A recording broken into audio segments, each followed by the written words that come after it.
तच्चं वृणेमहे गातुं गातुम् ॐ तच्चं योरावृणेमहे गातुं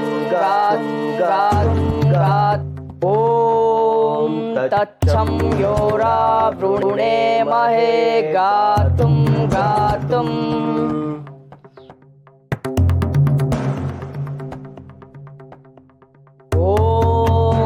तच्चं योरावृणेमहे गातುಂ ಏನದು ಗಾತುಂ ಗಾತುಂ? ಮುಂದೆ ಹೇಳೋಕೆ ಬರ್ತಿಲ್ವೇ? ಮೊದಲಿನಿಂದ ಹೇಳಿ ಬರುತ್ತೆ. ಶ್ಲೋಕಗಳನ್ನು ಹೇಳುವಾಗ ಭಕ್ತಿ ಮತ್ತು ಏಕಾಗ್ರತೆ ಇರಬೇಕು. ನಿಮ್ಮ ಗುರುಗಳು ಇದನ್ನು ಹೇಳಿಕೊಟ್ಟಿಲ್ವೇ? ಹೇಳಿ ಮೊದಲಿನಿಂದ.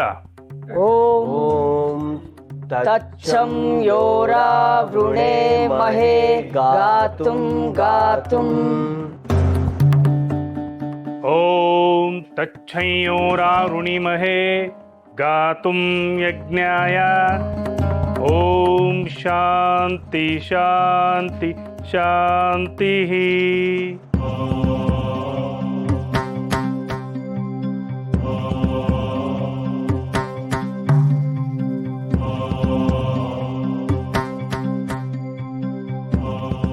ಸಕಲ ವಿದ್ಯಾ ಪ್ರಾಪ್ತಿರಸ್ತು. ನನ್ನ ನಾಮಧೇಯ ನರಹರಿ ಬ್ರಹ್ಮಶಾಸ್ತ್ರಿ. ಕಾಶಿಯಿಂದ ಬಂದಿದ್ದೇನೆ. ಶ್ರದ್ಧೆ ಇಲ್ಲದೆ ಸರಸ್ವತಿ ಒಲಿಯುವುದಿಲ್ಲ. ಗುರುಗಳು ಹೇಳಿದ್ದನ್ನ ಶ್ರದ್ಧೆಯಿಂದ ಆಲಿಸಿ ನಂತರ ಅಭ್ಯಾಸ ಮಾಡಿ. ಆಗ ತಾನಾಗೆ ನೆನಪಿಗೆ ಬರುತ್ತದೆ. ಇರಲಿ, ಈಗ ಗುರುಗಳಲ್ಲದೆ ಮಠದಲ್ಲಿ ವಾದಕ್ಕೆ ಬರುವ ಪಂಡಿತರು ಯಾರಾದರೂ ಇದ್ದಾರೆಯೇ? ಇದ್ದಾರೆ. ನಮ್ಮ ಗುರುಗಳು ಮಹಾ ವಿದ್ವಾಂಸರು.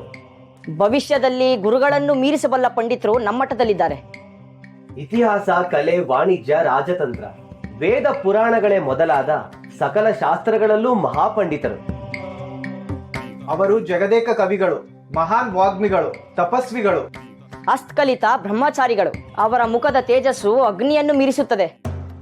ಅವರ ಪಾಂಡಿತ್ಯಕ್ಕೆ ದೇವಗುರು ಬೃಹಸ್ಪತಿಯೂ ನಾಚುತ್ತಾರೆ.